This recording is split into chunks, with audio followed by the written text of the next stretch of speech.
in the morning from the Crime Prevention Security System Studios. Large enough to serve you, small enough to carry. It's Tuesday. You know what that means. That means we'll have our good friend Buddy Martin from the Buddy Martin Show join us here in just a second. And we'll also have Trent Whittemore, second portion of the program today. But let's go ahead and head on down to Ocala on the Titan MR hotline and joined by Buddy Martin. Good morning, Buddy. How are you? Good morning, Shane. I'm great. This is the week we all been waiting for, and now it's here. Let's enjoy it, man.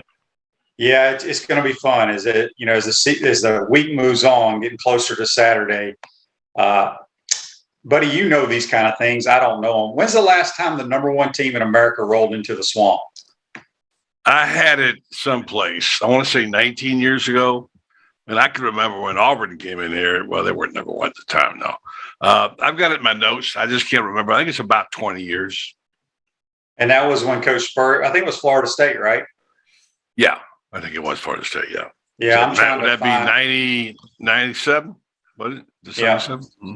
Mr. Evan, I'm going to need you to log into my computer here because I can't find anything about Facebook today. So, Buddy, big week. I know you listened to Coach Mullen's press conference yesterday. Mm-hmm. Anything jump out at you?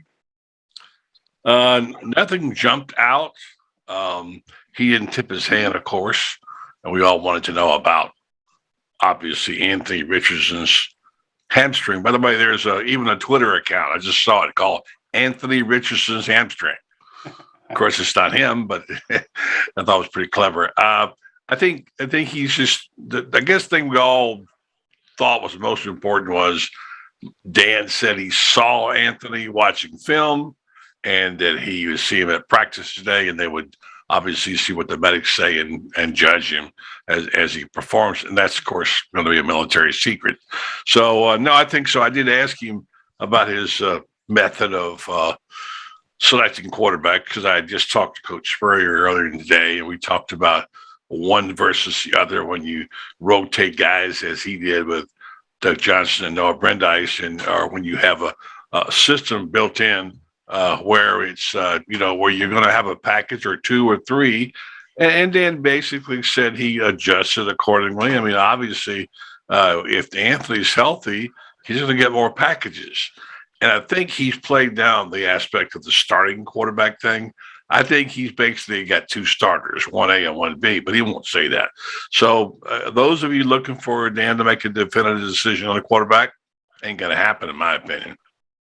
No, it's not. I think you're going to see two quarterbacks all year long. And, I heard bits and pieces when I was doing some radio yesterday with Steve Russell on WRUF when Coach Mullen was doing his presser.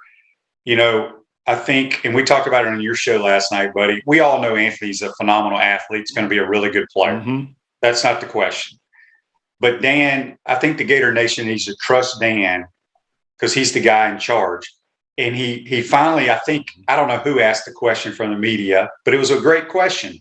They wanted to know, what has Anthony done wrong? Or I don't know if they phrase it that way, but they said something along those lines. Well, he said, he's missed a couple of protections. He's missed his hot reads. He missed a couple of open guys. And when he does that, he just takes off running and he gains 15 yards. Meaning what people need to realize is as a coach, as a quarterback, you're taught to do certain things and they want you to do those. They understand when a play breaks down, after those things happen, use your athletic ability to make a play. But I think what Dan was trying to say to the public, he's not probably going to be able to avoid those guys and make those type of plays against top-notch SEC caliber players. And so that's why he needs to protect himself with getting the protection right, not missing the hot read and things of that nature. But, you're going to see them both play. Back to his hamstring, I think, like you said, it's not going to be up to Coach Mullen or Garrett McGee or any of the coaches. It's going to be up to the training staff and the doctors. They're not going to put the kid out there if he's not ready to go. The good thing about it is he plays quarterback, buddy. He's not a wide receiver or a running back. Now, when he takes off running for 20 or 30 yards, that's when you hold your breath about the hamstring. So I thought it was a good answer how Coach Mullen kind of explained that because, we don't, even as much football as I've been around, I can watch the game, I can watch the tape, but I still don't know what the protections were called. I don't know. Right. I don't know that stuff because I'm not in the meeting. Right. So I thought it was a pretty good press conference. Yeah, I think it was pretty good. And I want to say this: talent will cover a multitude of sins. And when you see a guy streaking 80 yards down the field for, like outrunning the defensive backs, he's 6'4" and 240, and even at the end making a cut to get to the end zone, it blows you away. I don't care what the play was that was called, and you're correct about the protection. You know that position, how it's played. But on the other hand, you can't beat talent. Like I say, you can't coach speed.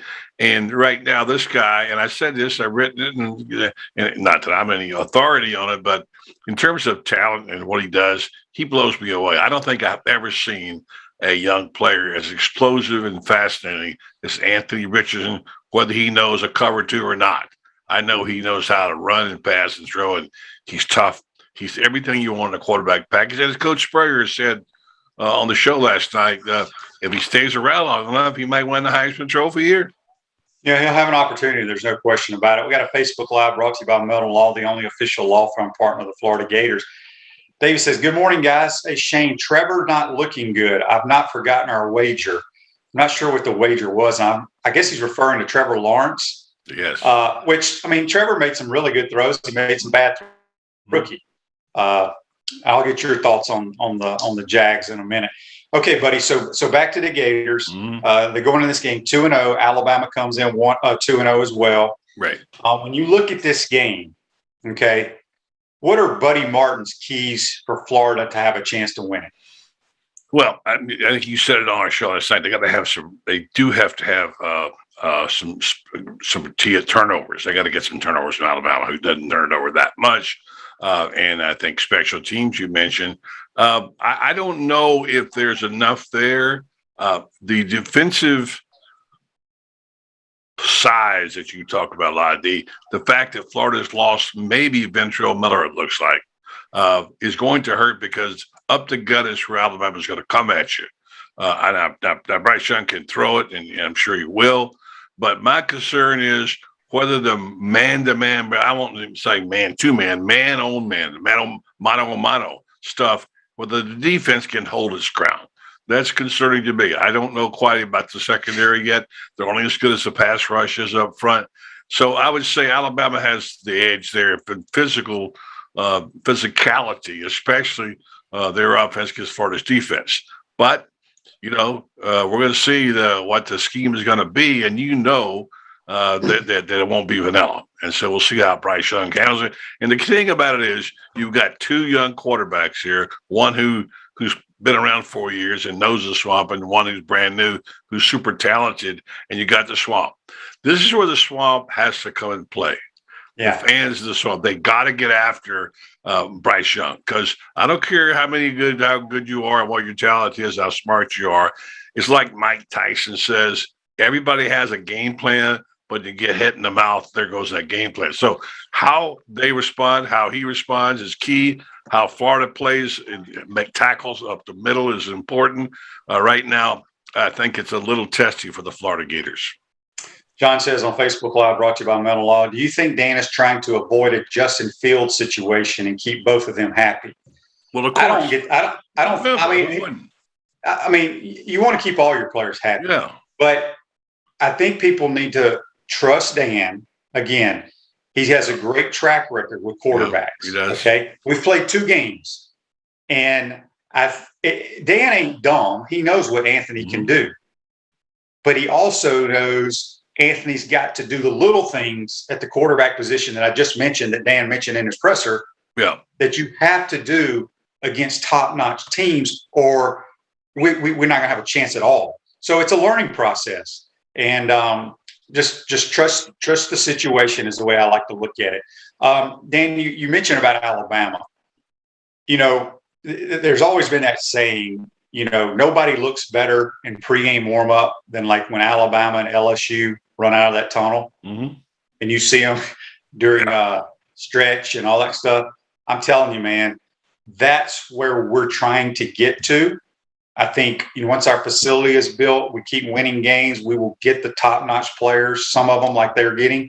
But if you're there early, just check out those dudes in the all-white uniforms, how they look physically just in pregame warm-up. They are some big jokers. It's crazy. Yes, they are. Dan says the QBs behind AR were good recruits. Hopefully they don't run them off. Dan, that's a great point. You think about, you got Carlos Del Rio and Jalen Kitna, who are both true freshmen. Well, Anthony's still considered a freshman with the COVID rules, honestly. But you're going to see quarterbacks transferring. I mean, it's going to happen. It's today's kids want to play. Yeah, of course. So, I mean, they're seeing what he can do. So anyway, turn your car. You can't keep them on. I'm sorry. Go ahead. No, you can't. You can't. Turn your car or truck into a rolling billboard for your business or brand with an eye-catching vehicle wrap from Wrap Spot. This September, mention promo code Shane, receive 13% off your vehicle wrap. Speaking with Buddy Martin here on the Titan Noir Hotline. Remember, you can check Buddy out.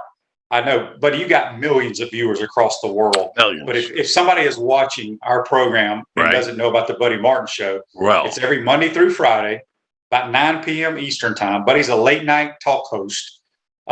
Except on Fridays. On Fridays at noon, we're the best Fridays in football with all of our podcasts, including Urban Meyer, and we'll have Urban on this week, and of course Coach Spurrier and different people. But go ahead. I'm sorry for the So you're a late night guy. After I was on your show, obviously I watched a little bit more of the Monday night game, which was a heck of a game. And I went to bed. Did you see the ending of it?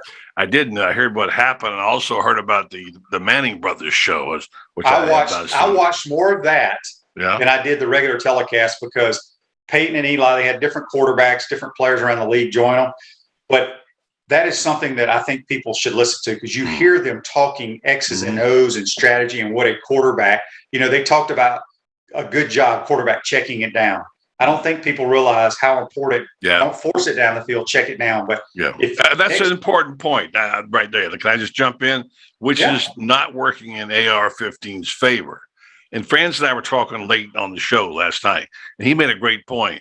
The problem Mullins got, why he can't run his offense the way he wants to when Anthony's on the field, is that Anthony doesn't know how to check it down. He's not confident he can convey the right package or protection package to Anthony, and so he feels more comfortable. As you point out, it's about the coach and the quarterback communicating, and I'm sure one of the things that stands in his way is the fact that Anthony is not yet up to speed on things like that in terms of communication. Don't you think so?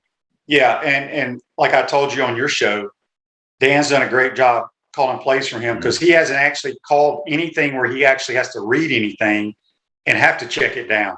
Everything's been play action on the move, and I'm launching it deep. There's no thinking usually when that happens. We got a couple of interesting Facebook Lives here.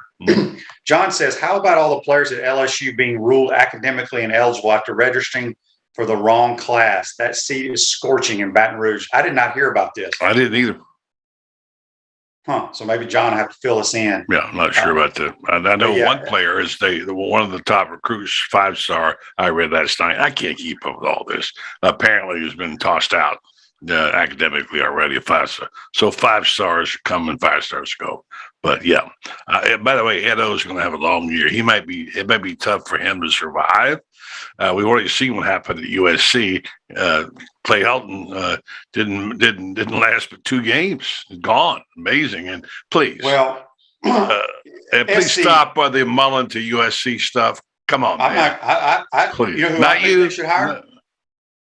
Yeah. I did see that on Cristobal. No, I think they should hire Lane Kiffin.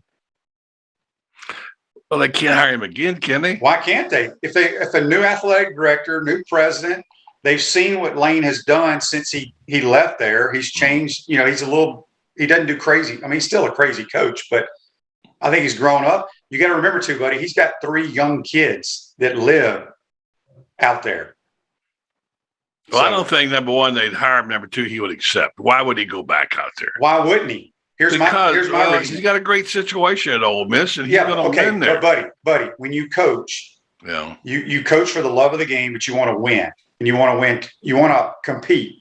Mm-hmm. If Lane goes back to Southern California He ain't got to deal with anybody in the SEC West. He ain't got to deal with Georgia. He ain't got to deal with Florida. You will be the cream of the crop in the Pac-12. It'll be basically SC, Oregon, and now UCLA may be back. Think about how easy it would be to win the Pac-12, and you would be in the 14 playoff talk year in and year out, or 12-team, whatever it's going to be. He has a better chance of winning out there. I think they're crazy as hell if they don't go hire him. Really? Yeah. I would say Mario Cristobal would be my pick for that job. He'd be great. He's out recruiting him already out there in Oregon, and he's getting California guys. It's still a messed up situation. Let's see what they end up doing. Speaking of that, if I may, the fascinating story about how Mullen was chosen, written by Ross Dellinger of Sports Illustrated. I thought that was fascinating. I didn't know a lot of those details, and apparently, as we knew, Chip Kelly was their first choice. But that was a fascinating story in terms of the timeline and the detail of how Florida wound up getting Dan Mullen. Yeah, I mean, look, the only reason anyone would go to South USC is it's got great history, but they haven't been relevant since, gosh, when Reggie Bush and Matt Leinart and Pete Carroll, last time they won a national title. But that's the premier school in the Pac-12. If they get the right coach there, the Pac-12 stinks other than 2 or 3 teams. I'm telling you. But they did better last weekend. What's that? They did a little better the last couple of weeks. No, I'm saying in general. Yeah, so USC is the team in the South in the Pac-12. So, we'll see. Speaking of Ross Dellinger, you sent me an article I read about the hiring of Coach Mullen. You were in it, buddy. You were a star in that article. Not a star. I mentioned. Let everybody know how they can read that, because I thought it was fascinating. Somebody sent it to me to Florida, and I got his SI Sports Illustrated. If you just go on Google Ross Dellinger, Dellenger, and SI piece, there's a piece right there about it. He got in behind the scenes and talked to a lot of people about what we thought we knew, but we didn't really know till now. And clearly, Scott Strickland did not want to make Dan Mullen his first choice because of obvious loyalties to his school. Which I think in the end he realized, because Chip Kelly said no, basically that what was best for everybody concerned was hiring Dan Mullen, which he did. And so just here it is, 4 years later, we're just finding out the details of how this all came about. And it did come, by the way, the original story, about the flight that came into Ocala came from a source of ours in Gainesville. I wish I could mention his name. It was not a member of the staff at Florida, or it was not anybody at the airport. It was a friend whose name I won't release now, except he was the one who told us what's the flight, what's the airports, here's when they're leaving. And when they took off, we were able to break that story. They're in the air. They're going to Connecticut or New Hampshire to see Chip Kelly.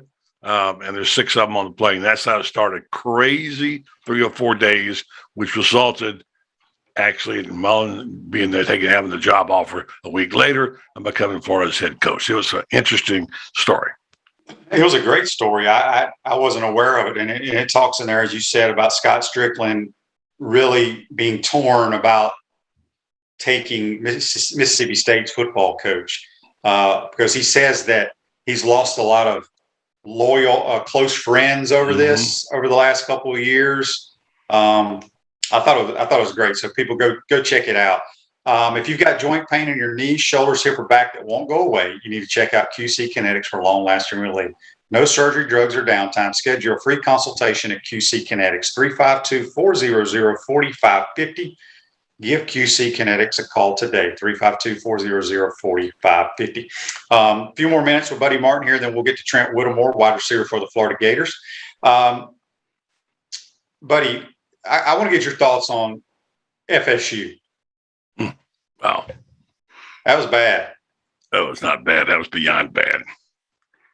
I feel so badly for Mackenzie Milton. I mean, gosh, that was awful. To wind up losing in last play like they did there. Did you see the picture of the Florida State guy proposing to his girlfriend, his fiance there behind as the field of Florida as FSU? That was just an awful thing of all times to lose a game. that just killed the buzz up in Tallahassee. Yeah, it's I tell you, buddy, it's going to be a long year. Here we are. We all felt pretty good about them after Notre Dame, but then you saw how Notre Dame played against Toledo. So maybe it's interesting. Yeah, the craziness is going on right now. We're in week 2. We hadn't even seen anything yet, and it's going to get crazier. But boy, I'm going to go back to one thing. I'm so thrilled this game is here. I'm excited to be going up to the Swamp on Saturday for a 3:30 kick and watching the number 1 team in the country and the greatest coach of all time.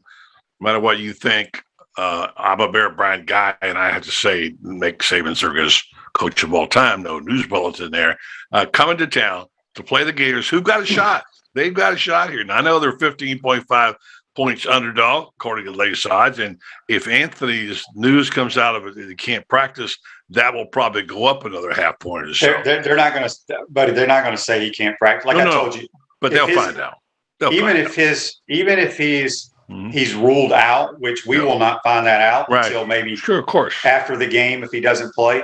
But he will be suited up, just keeping the opposing team wondering when he's coming to the ball which is you got to do, don't you? I thought that was a mistake with Kyle Pitts not dressing him out for one-to dressing and putting him down the goal line for one-to dressing because he's going to draw 2 people even if he's gimp. So yeah, you got to hope that he gets on the field because it's going to be he might be the difference in that game. It could be. We got a text on the Titan Number text line. It comes from Daryl. Daryl says, Shane, I will cut my tailgating early Saturday just to go watch Alabama warm up. It just amazes me how big the offensive linemen are.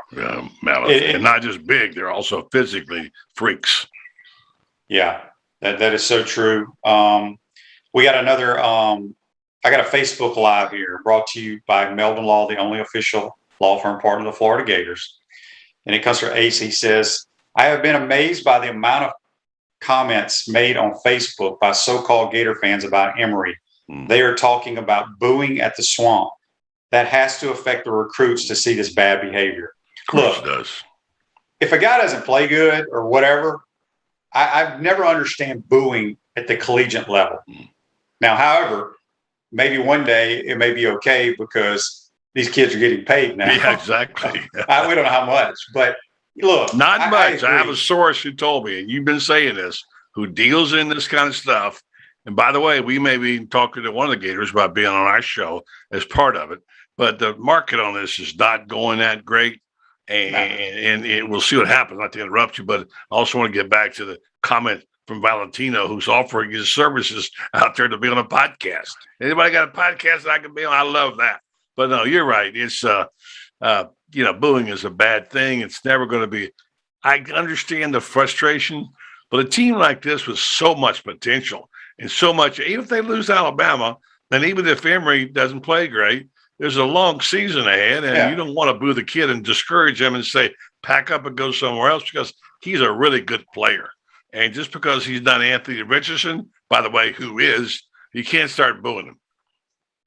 Right. And here's my question. If let's just say Anthony doesn't play great against Alabama or Tennessee or whatever, are we going to boo him? I mean, come on, people. It's ridiculous. Do you ever get booed, Shane? Oh, I got booed like crazy in Soldier Field several times, buddy. Yeah, but not in Florida. I don't think so. I mean, I may have. I don't really know. But no, I got booed a lot in the pros. Well, that's a different situation. You're fair game. Yeah, there's no question. But you never got booed in Florida. And I probably deserve to be booed because I didn't play great at sometimes. Chris Peterson for USC. Thanks for the text on the Titan text line, Gary. That's a possibility. Interesting, yeah. Yeah, so I think I don't think he wants to coach right now. I don't either. And I know there's going to be a lot of names out there. I know Luke Fickell from Cincinnati's done a tremendous job. Luke's a really good coach right where he is. Dan says on Facebook Live, I didn't boo Donald Douglas, so I'm not booing now. Good for you, Dan. Well, he's got credibility for sure. Yeah. Okay, buddy, let's switch gears a little bit before I let you go. I just want to get your thoughts. I don't know if you've talked to Urban. I don't know if you watched the Jags. I saw bits and pieces. It seemed like after every play of the Jaguar game, the camera went straight to Urban. Yeah, it did a lot. Didn't it seem that way?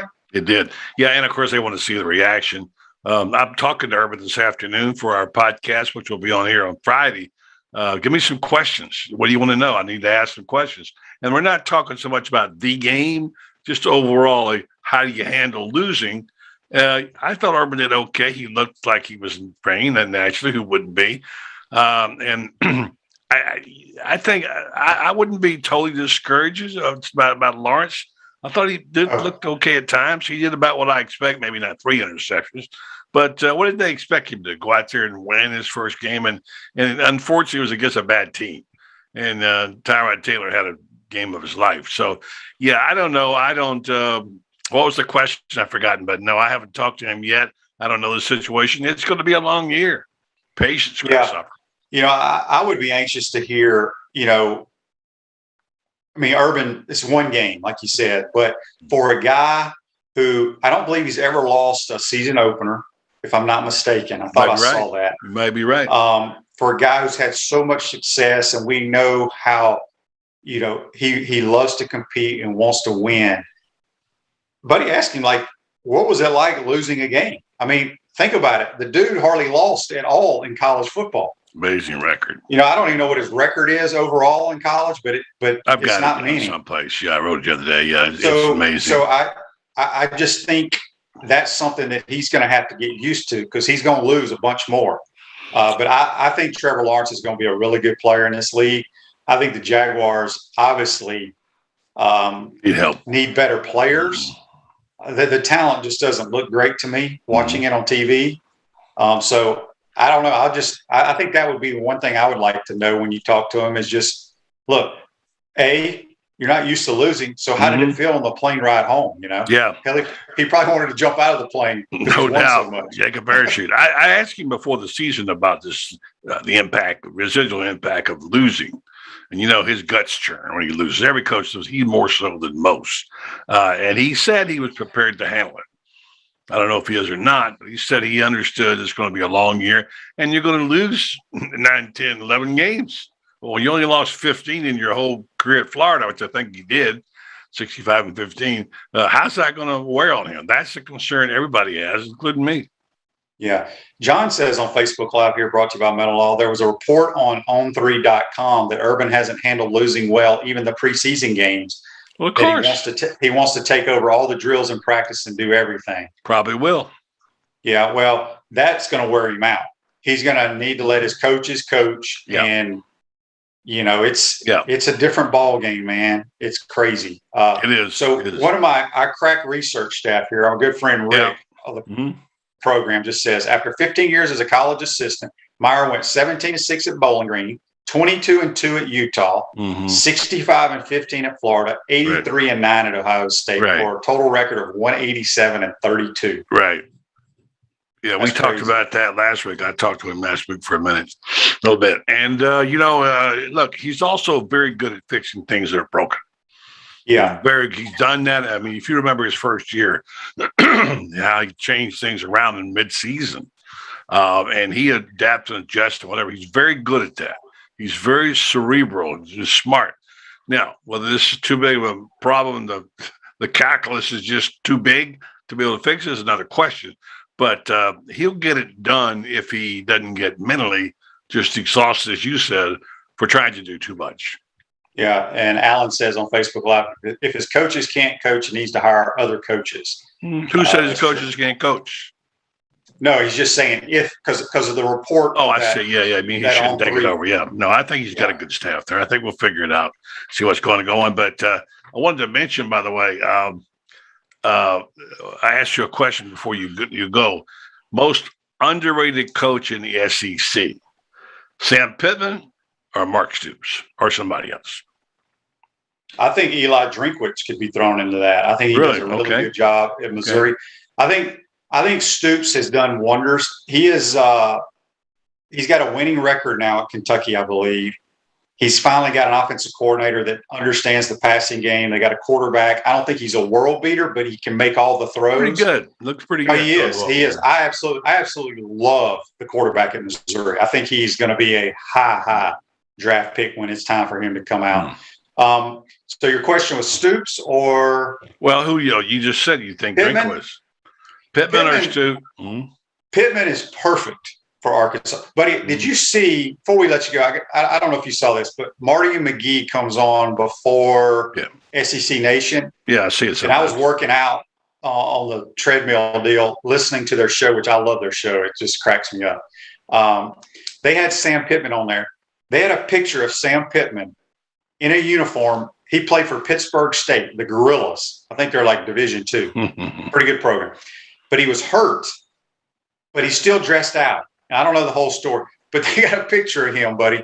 He's full gear, sitting on the bench, drinking silver bullets during a football game. And so they talked to Sam Pittman about it. And then he goes, yep, I used to have me a little igloo cooler for my silver bullets during the game. And then I drank Miller Lite after the game. He's John Daly's kind of coach. That's Daly roots for, obviously, for Arkansas. I mean, I really like Sam Pittman. He's a good guy. He doesn't fit the mold of a coach. He's, like you say, he's perfect for Arkansas. And by the way, Gator fans, you want to see how to handle things and success, look at that Arkansas-Texas game. Those fans came out to represent in a way that you don't see very often in the SEC, and look what the result was. They had played a big part. So I'm happy for Sam Pittman. I'm happy for Arkansas, and I'm rooting for him. He's not playing against the Gators. Yeah. Speaking of that, before we let you go, Chris says on Facebook Live, gentlemen, can crowd noise affect a team like Alabama? Teams were used to playing in a quiet stadium last year. So I'm wondering if there will be an adjustment early this year. Yes. So it's a huge advantage for us from a pass rushing standpoint, because crowd noise will hurt, especially the left and right tackle being the farthest from the football, hearing the snap count, whether it's a clap, cadence, whatever it is. Yeah. It can give Moon and Cox and Carter, those guys, an advantage of getting to the passer. So yes, crowd noise can be an issue. What was the toughest place for you? What was your toughest place to play loud, more than in college? What was the loudest place? In college? Yeah. Gosh, I'd probably say Tiger Auburn, Stadium. LSU, Tyson. Yeah. Neyland Stadium can get loud now. Back in those 90s. Yeah, then they could. Yeah. Yeah. Yeah. So it's. So how did you deal with the noise? Just screamed as loud as I could so they could hear the snap count. That was before. I never played out of the shotgun. Oh, that's right. That's right. Which sucked. I used to beg for it, but the head ball coach wouldn't go. He wouldn't do it. I even asked him and begged him for a while. I said, "Coach, you going to try the shotgun?" And the reason I said that was because Elway did a great job out of the shotgun right then during when I was living in Denver. And they said, you can't run out of the shotgun. Well, guess what? They did run out of the shotgun. And then look at what happened when he finally went to it. Yeah, he had Alabama for the SEC title. He waited till Danny took a just brutal beating. Yeah, right. He's like, all right, we're going to try it. Exactly right. It worked out pretty good. All right, buddy, who you got on your got double coverage tonight, right? Oh, you didn't say double trouble. Okay, you might be back in good graces. Yeah, I'm hoping we're going to get Jackie back. Jackie's been out with a sick kid. And, of course, nobody better than Cassidy on the beat. She does a great job. She's very popular. She covers both the Jaguars and the Gators. So Cassidy will join us tonight. May have a surprise guest before the show starts. We're doing our thing tonight, 9 o'clock on Facebook Live, Shane. Yep. Okay. So before I let you go, I keep saying that. As of today, what is today? September 14th, I think. If the playoffs, if Buddy Martin was on the committee, who are your 4 teams in the playoffs today? I didn't even prepare. It was not going to be Ohio State, that's for sure. Right. Already changed on that. What we know, obviously, is going to be Alabama. I've got to start thinking about Oregon now a little bit. Obviously, they're a team to be considered. Second SEC team, I'm not so high on Jimbo. They lost their quarterback like the fourth play of the game. I know. The other kid played okay. So that changes. So let's see who we got. So then let's go. The Big Ten team, I don't know who will come out of there. I'm not sure who will come out of the Big Ten at this point in time. So it's kind of tough. So I'm gonna go Alabama, Georgia, Oregon. I'm having a hard time on the fourth one again, Shane. Who you got to help you? Yeah. They're probably going to play for the national title, buddy. The OU Sooners. Yeah, it could be. I'll go with that. Okay. My man Kerwin took it on the chin. Did you see the score? No, what was the score? It was like 74-0. Oh no. Oh no. But they got paid well, so maybe they can take that money and go build them an indoor facility. Could be worse. You could be at FSU right now. What an embarrassing That's right. So you went Alabama, Georgia, Oklahoma, Oregon. I agree with those. I'm going to keep Oregon out right now, even though it was a great win for them. Who are you putting in? I'm still keeping my Aggies in there because the quarterback, I think I saw it correctly.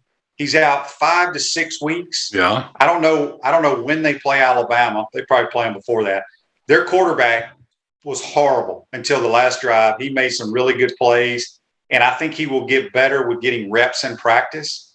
But obviously losing Haynes King is killing that team. But, boy, they have, in my opinion, and I don't know a whole lot, but they have the best skill players on offense in the SEC, maybe in the country, in my opinion. Really?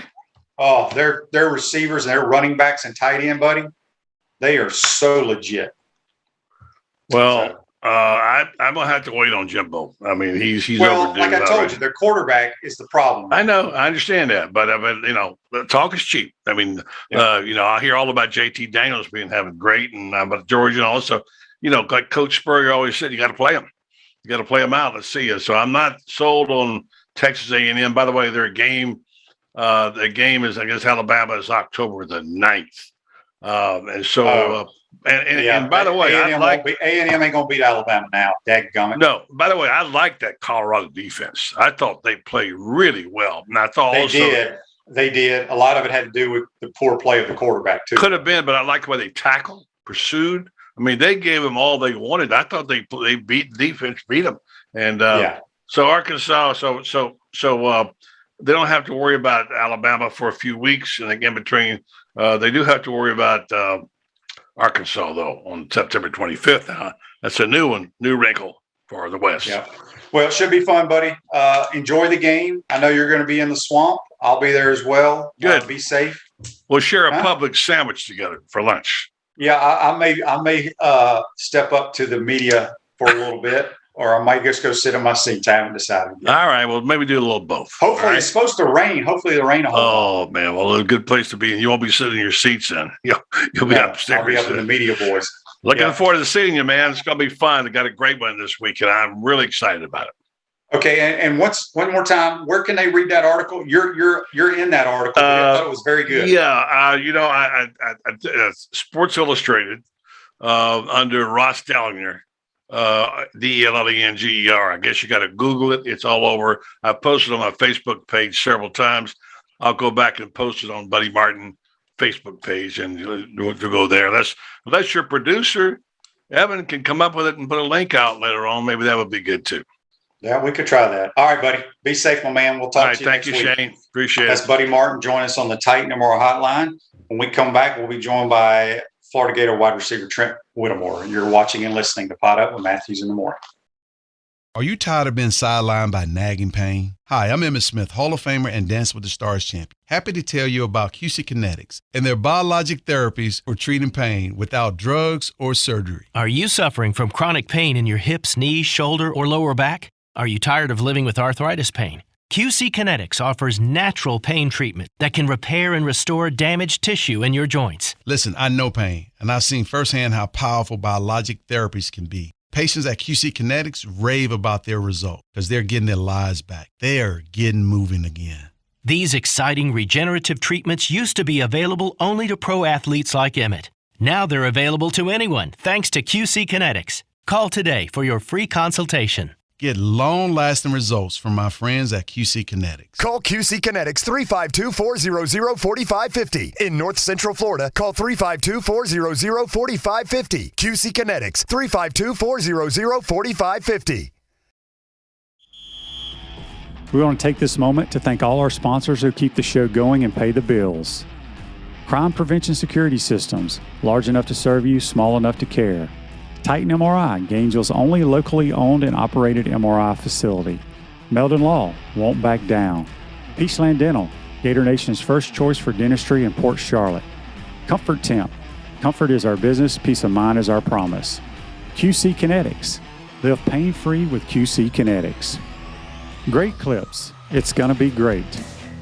Our Gridiron sponsors are Auto ER, UF Bookstores, Celebration Point Town Center, South State Bank, Chris Doring Mortgage, Silverback Concrete Co.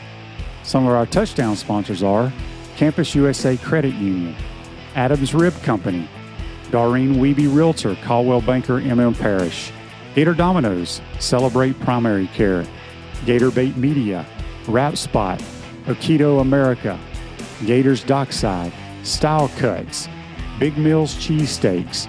If you are interested in promoting your business on the show, visit potupwithshane.com and click the advertise button. Again, thank you to all the great businesses that support the show. If you like what we are doing here, make sure you follow us and support the businesses that support us.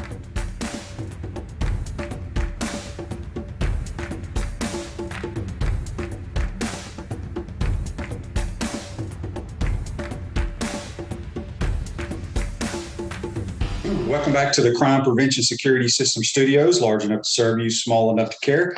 Celebration points where the Gators go to celebrate with premium brands like Nike, Bass Pro Shops, Regal Cinemas, Le Macaron French Pastries, Dave & Buster's, Palmetto Moon, and now open the HBC's new restaurant, Spurrier's Gridiron Grill.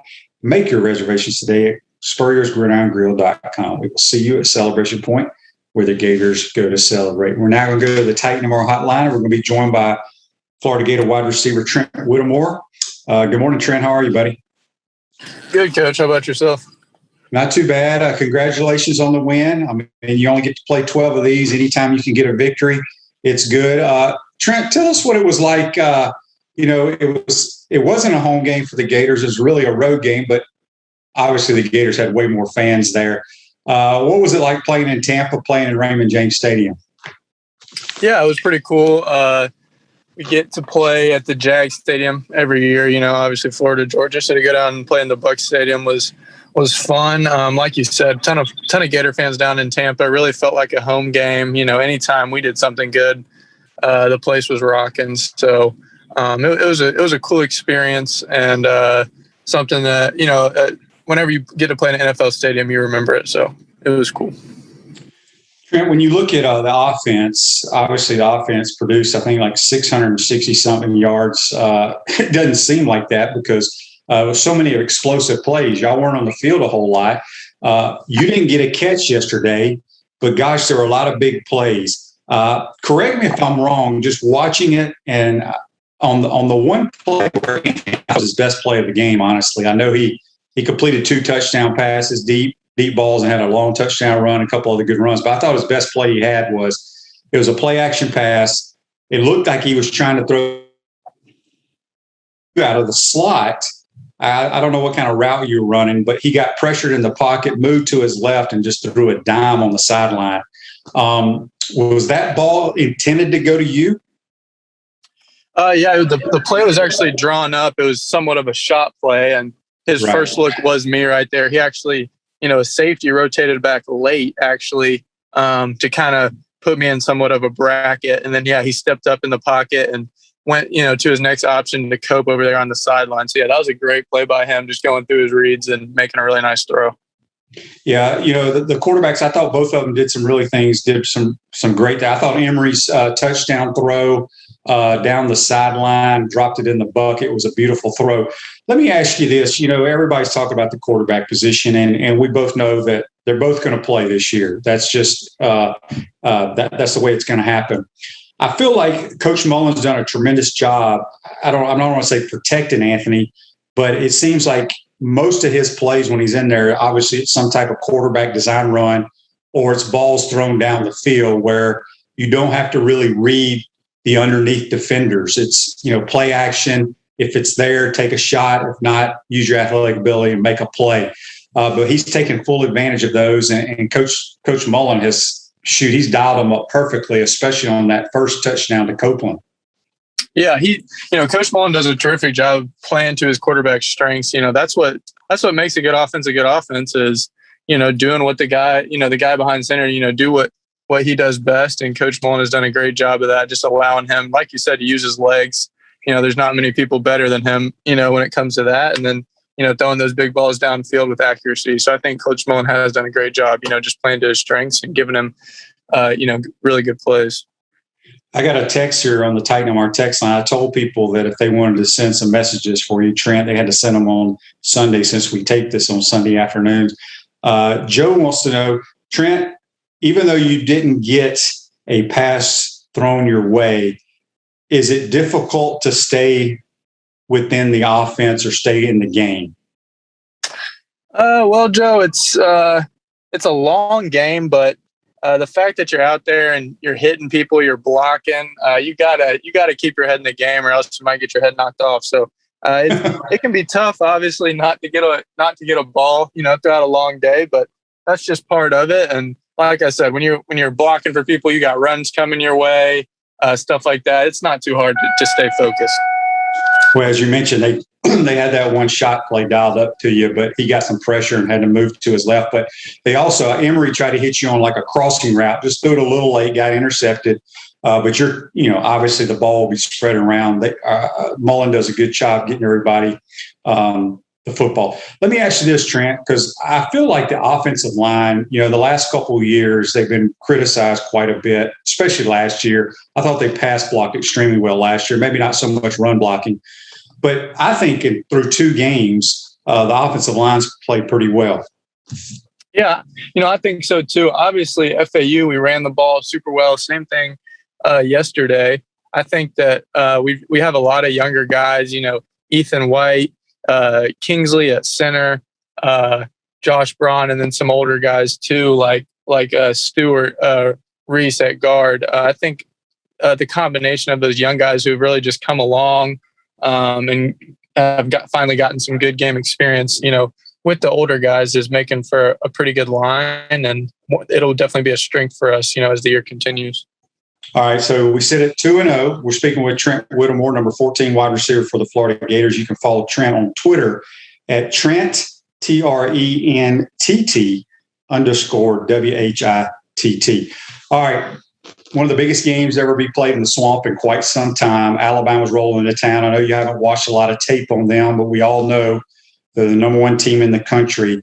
I know you've watched probably a little bit of tape. What do you expect from the Nick Saban defense? What do we have to do to attack them? Well, the thing about Alabama is they're always just really sound in whatever they do.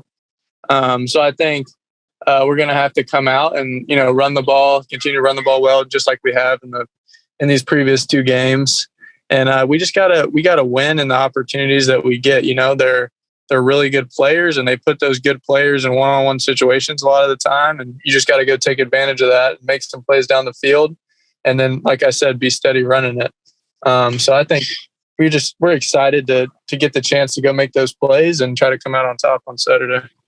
So, Trent, I know the whole coach speak. You take them one game at a time, and I know Coach Mull and his staff, they focus on the task at hand, which, week 1 was FAU, week 2 was South Florida. But go back to the off season, all the training, the early morning runs, the crazy lifts that Savage has you guys do. Was any of that directed towards the Alabama game? I don't know if any of that is directly said, just because, like you're saying, we got games to play before that, but it's definitely, in every player's mind. We knew week 3 Alabama's coming to town. We've known that since, January. We've all been thinking that. So obviously this is a huge game. We've been, like you said, mentally preparing for it for a while, and we're just excited that it's finally here. I'm excited for a sold-out Swamp on Saturday.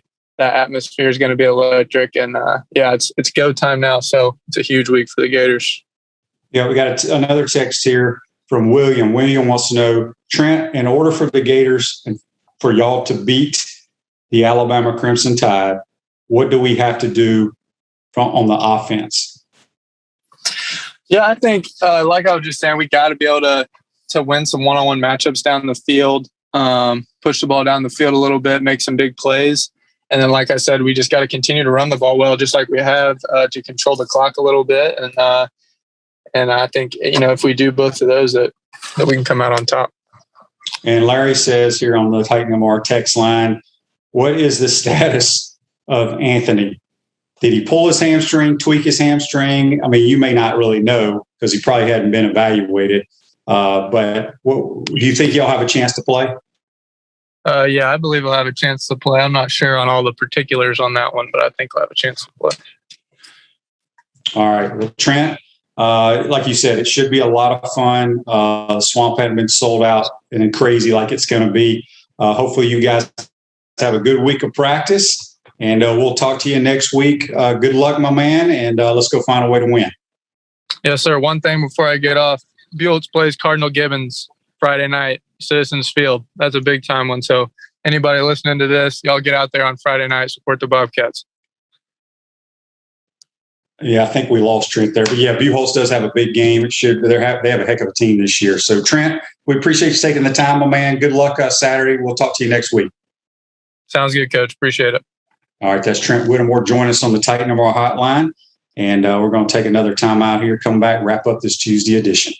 Visor's Tailgate and Rooftop Bar, located on top of Spurrier's Gridiron Grill in Celebration Point, is now open Thursday through Saturday. Visor's covered open-air bar is the perfect place to gather after work or meet up with friends. You'll love the handcrafted cocktails and elevated shareables available every Thursday through Saturday. Visor's Tailgate and Rooftop Bar is perfect for fans of great food, great drinks, and great weather. Visor's not required. High spirits are highly encouraged. Visit spurriers.com/visors. We want to take this moment to thank all our sponsors who keep the show going and pay the bills. Crime Prevention Security Systems, large enough to serve you, small enough to care. Titan MRI, Gainesville's only locally owned and operated MRI facility. Meldon Law, won't back down. Peachland Dental, Gator Nation's first choice for dentistry in Port Charlotte. Comfort Temp, comfort is our business, peace of mind is our promise. QC Kinetics, live pain-free with QC Kinetics. Great Clips, it's gonna be great.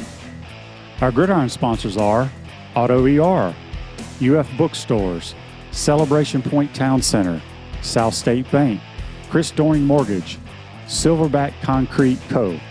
Some of our touchdown sponsors are MB Listing, Cornerstone Financial, McDonald's of Gainesville, My IT Masters, Gainesville Neon and Signs, 84 Lumber, Tropical Smoothie Cafe, Avera and Smith, Dowling Signs, Baker's Sporting Goods, Ruse Ogra Agent, State Farm Insurance, Silver Cube Billiards and Sports Bar. If you are interested in promoting your business on the show, visit potupwithshane.com and click the advertise button. Again, thank you to all the great businesses that support the show. If you like what we are doing here, make sure you follow us and support the businesses that support us. Welcome back to the Crime Prevention Security System Studios. Center State Bank is now South State Bank, but we still put business first. We understand that small businesses need a community business partner that they can rely on. South State still has 4 convenient Alachua County locations. South State Bank, banking forward, member FDIC. I want to thank Buddy Martin from the Buddy Martin Show and Gator wide receiver Trent Whittemore. Remember, folks, we have to take Trent on Sunday evening because of his class schedule, practice schedule, meetings, and all that stuff. So if you have any questions for Trent, feel free to shoot them to us on the Titan MR text line or through Facebook Messenger, and we'll be glad to ask Trent any of your questions. Comfort Temp is our business. Peace of mind is our promise. Comfort Temp's not hiring. $1,000 signing bonus. Give Comfort Temp a call, 352-376-2366. This day in sports, back in 1868, we were all around back then. Golf's first recorded hole-in-one by old Tom Morris at Prestwick's 8th hole in Scotland. So first recorded hole-in-one by Tom Morris in 1868. Hope you enjoyed today's program. Make sure you tune in tomorrow. Big week is getting closer to Saturday, folks. Be safe out there. Today's show's a wrap, brought to you by Wrap Spot. See you tomorrow.